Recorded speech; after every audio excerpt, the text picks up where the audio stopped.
They were talking about the Iryna murder. Do you think black people suffer from crime?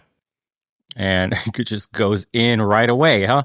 All right, so this is them talking about the Iryna murder, the Ukrainian woman on the train. And Piers, the good cuck that he is trying to frame this as it was just mental illness and totally not racially motivated. And Tate makes a few really poignant points about why it is. And we've made the same points. So the fact that the guy was next to nothing but other black people, and he targeted the one white girl in front of him, uttering the words, "got that white girl." And we do have a kind of I wouldn't even call it epidemic, but a massive uptick of black on white violence, especially with the messaging that Democrats have again imbued the community with, that whites, you can't be racist to them, that they're oppressing you, that the white man's holding you down, and on the messaging goes, that they deserve it because they're privileged. And so, a certain section of the population has started taking advantage of that kind of messaging. And also, they have the, what is it called? When the character in the movie won't die. He's got the plot armor. So they have the plot armor in society where you can commit 14 fucking crimes and everybody's supposed to feel bad for you. And it's socioeconomic reasons. And we can't say anything, bro, that you're being ignorant, that you're a violent criminal, that you're mentally ill, that you're whatever, simply because of the color of your skin. And you should get a pass. At least the Democrats think so. So they get into this conversation. Let's go. Do you think black people suffer from crime? Do you think they are also suffers from crime? Absolutely. Yeah. But I would argue, and perhaps I'm wrong, but that's never happened before, that a black person isn't killed because of the color of their skin.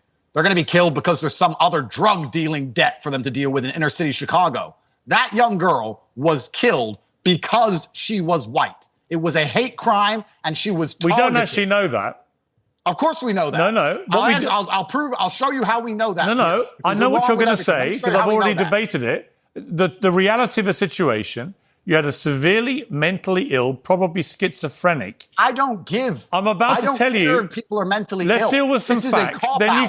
Let's deal with some facts. Then you can give me your opinion. That's how this works, right? He is heard on tape saying, "I got the white girl." Okay, that suggests a potential racial motivation. Potential. Yeah, okay, but we don't actually know. And I do think, as I've said publicly, I do think the mainstream media has behaved in a very hypocritical manner.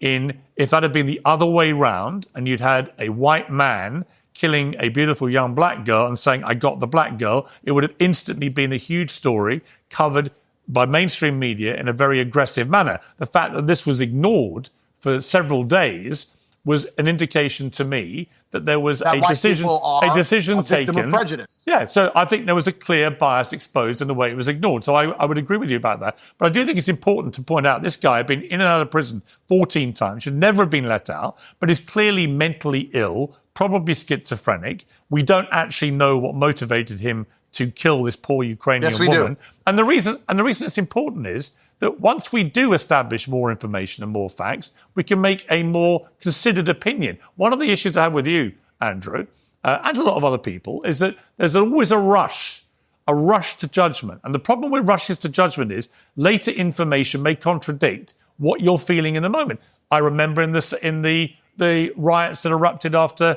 we had a young black boy killing those poor white girls, right? There was a rush to judgment that he'd come in illegally on a boat on the south coast of the UK. It turned out that wasn't the case. So I believe in waiting for facts and information and then casting a judgment. And I think my criticism of you in these situations is you have immediately decided that was the motivation, therefore it's a racist hate crime, and that's it. And I would argue to you, why don't you give it a bit of time? Why don't you wait for more information and make a more considered opinion? He's about to cook. First things first, if we're going to talk about waiting for information, you shouldn't have told me that Israel was not committing a genocide on October 8th. You've been proven wrong.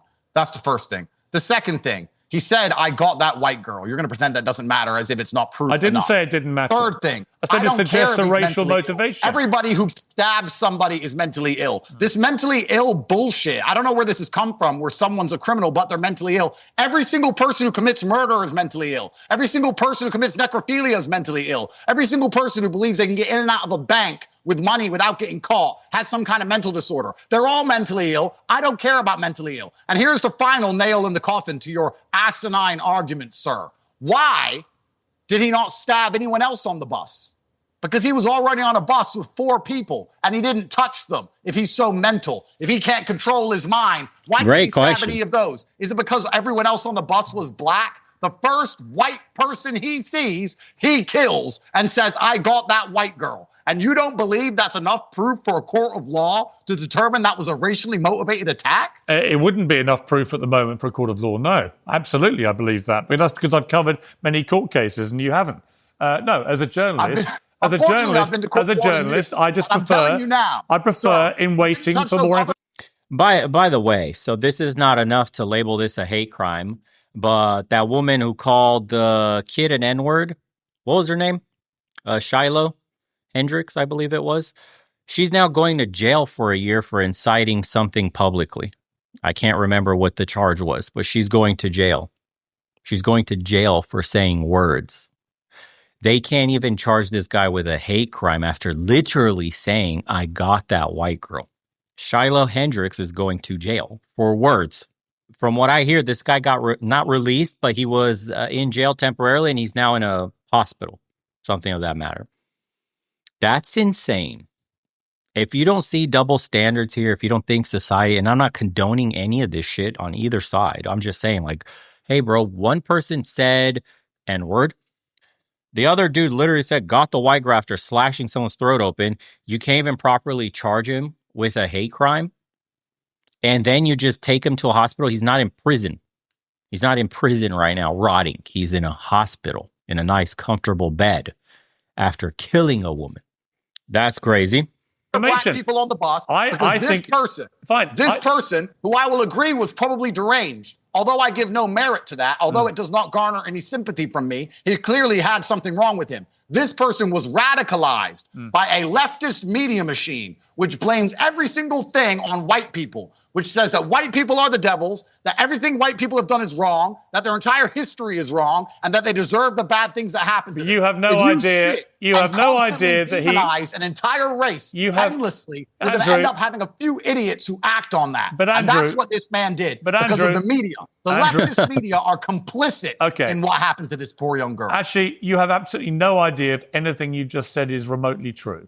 I have absolute certainty that it is a fact. None of it. It's not a fact. If it was a fact, we'd all be... It is a fact. No, it's not a fact yet. That's the point. This is my point. Again, the off you go. Media has done off you go, making a series of assumptions. For as long... Okay, all right. If you want to be smart, let me prove you wrong. I'm not being smart. I'm just saying it's not a fact. You wrong once again. This is... Piers. I'm well-versed in you by now. This is easy. Let me ask you a question. If there's an Islamic terror attack, like the London bombings, and then Abu Hamza, Mr. Hook, Captain Hook, he ends up going to jail for a very long time. He didn't blow anything up, but no, he was talking about how Islamic terror attacks should happen because he believes that people deserve them because of his personal worldview.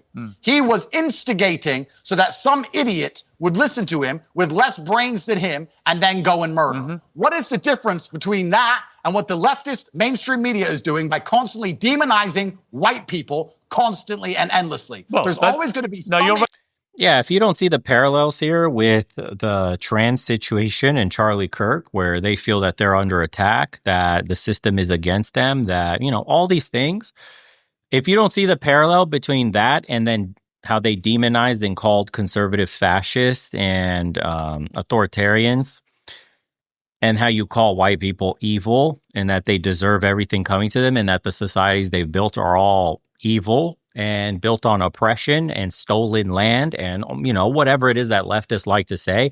If you don't think people are listening to that kind of messaging and then will begin to act on every impulse. We have a lot of mentally ill people in the world today, especially in America. very many at the very bottom on all sides of the aisle. They just need to hear the message go, and they will start to act on it. When you, for years, institute all these like DEI policies, this sensitivity training in the corporate world and in government, and you'd have to decenter white people from your life, and you need your non-white spaces where blacks are only allowed on college campuses. They're black spaces, the BIPOC spaces, whites not allowed, segregation in a sense. That starts to build resentment. Now white people aren't even a part of those conversations in those communities anymore because they've been decentered in the messaging. What do you think happens behind closed doors? How radical it becomes? What kind of things they say to one another? What kind of acts that they will plot and eventually one day institute to the real world?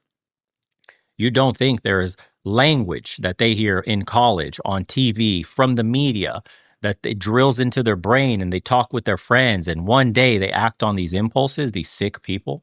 You don't think that happens at all? Can you imagine if the right had nothing but negative, super racial, disgusting messaging for certain people nonstop, and it's blasted in college, it's blasted in school, it's blasted by the leaders. It's an acceptable form of discrimination, just like it is acceptable to discriminate against white people. What do you think would happen eventually to those that are being discriminated against?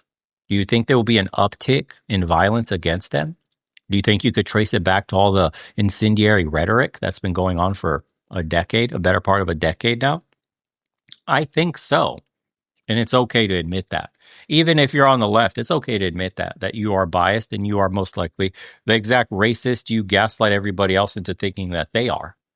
You know, every accusation is an admission with these leftists. So there you go. Let's see. Amazing. Okay. Who's mentally impaired. Allow me to respond. Level, who's going to act upon Allow me to respond. So we're locking up Islamic extremists for discussing violence against Allow people me who to are not respond. Muslim. We should also be locking up anybody who is demonizing an entire race, demonizing all of their history, and demonizing them to the point where they cannot get on a bus. They can't get on public transport without worrying about being murdered. And I have a future on this planet where I'm not here. There's a future on this planet where my white daughters exist and I am gone. And they will be victims and targets unless white people start standing up for themselves, standing up for their beliefs, and standing up for their nations. Because you're the only race which is being erased. You're the only one. Nobody is invading and erasing any other race. Only you white people. And you seem to sit there and wonder, oh, maybe it's not too bad. Maybe it's because of this. Maybe it's because of that. It doesn't matter. The world is tribal. You're not going to exist much longer if you don't stick up for yourselves. And you are clearly targets of an orchestrated campaign. There is a campaign which is designed to demoralize and eradicate you. And there are a few idiots who listen to this campaign and act on it savagely in real time on your public transport systems that you pay for with your taxes. When you stop shouting. Let me ask you a question, Pierce. Well, why don't you just stop shouting for a moment and let me respond? The majority of taxes to import white people who don't work to replace them? No other race on the planet would commit suicide to this level besides the white man. And I'm here to encourage the white man to stand up for himself. Well, since you mentioned taxes, you could explain why the police had to seize more than £2 million from your streets. Considering you can't even wear a nice watch in that city anymore. Is it white people or black people who are doing the stabbing? I'm half white, half black. You can't offend me. Just tell me the truth. And who are most of the victims? Who's doing all the killing? And who are most of the victims? Well, some of them are black. Some of them are white. It doesn't matter. Actually, the vast majority are black. So your whole argument, the whole argument you've been shouting about, the whole argument you've been shouting about for the last 10 minutes, you've just exposed yourself as being a misleading argument. Absolutely not. I don't care if black people kill only blacks. I don't care if black people only kill Chinese. Black people shouldn't be killing. There is an issue within the black community which is leading them towards violence. We can discuss whether it's genetic. We can discuss whether it's cultural. We can discuss whether it's systemic. We can discuss that. But it is asinine and ignorant to pretend that there is not a culture within the black community which is leading to violence. There clearly is. There clearly is. And that needs to be addressed. I say this as a half black man myself. My father was black. Half of my family is black. But I'm not blind. I've just said to you that I know that there is a big problem with young black men in London committing knife crime. And the vast majority of the victims of that knife crime are also black. That is just a statistical fact, right? So it just flies slightly in the face of your white genocide nonsense, which I call nonsense because there is no evidence of a white genocide. Dude, white Brits don't even make up half of London anymore. They're a minority in their own capital. If that's not a replacement, then what is then? Please tell me, what is? Of course there is. No, there isn't. Of course there is. No, White there isn't. people are losing their countries in real time. White people are less percentage of the population of Earth than they've ever been. Do you even know White what people's genocide history is means? being replaced. Do you know what there's no genocide white means? genocide? They're literally disappearing from the planet, sir. This may explain why you keep saying genocide about Israel from October the 8th onwards. You said it was a genocide. It may be you don't understand what a genocide actually is. Of course I do. I very clearly understand what a genocide is. Well, if you think it's to do with white people in England, you don't understand what genocide is, do you? That is a genocide. The level of psyop, which has been orchestrated upon the white person to give up all of their love of their history, to believe that all of their ancestors' work doesn't count, to believe that their God-given lands aren't theirs, to believe that they have no right to live in harmony or racial cohesion with anyone around them. The level of psyop that's been inflicted upon the white man is absolutely monumental, perhaps the largest psyop in history. Let me ask you, why did the British Empire give its lands back? What do you mean? Well, the British Empire, the British had the largest empire in history. Why did we give Uganda back or the Caribbean? Why did we give it back? Because we took a lot of that land to start with. Because we took it. Because it is their land given to them by God. This was the assumption that the British state came up with. We can't take someone else's land. It's theirs. It was given to them by God, and they have an ancestral right to that land. So what right does that give the white person to the countries that they settled? What right does that give the white person to England?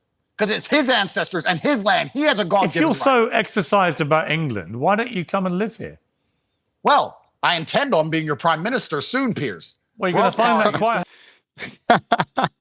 He's quite the character, huh? But Piers is definitely playing stupid. Probably not a topic he wants to touch. He goes really hard on the trans issues. I think he got really heated, if I'm not mistaken, debating Charlie Kirk, people basically celebrating Charlie Kirk's passing with this ignorant moron right here. You guys can't see it. Let me bring it up. This guy, this dude right here said some real ignorant shit that he's like race baiter. Anyway, doesn't matter. But enough that it pissed Piers off, and he was just like, I don't give a fuck. Piers literally said, I don't give an F. So he has that kind of energy for that discussion, but he can't see what's happening in the UK. If everything was being run properly in the UK and there was no issues, why are there 3 million people currently on the street right now protesting? Make it make sense for me, please.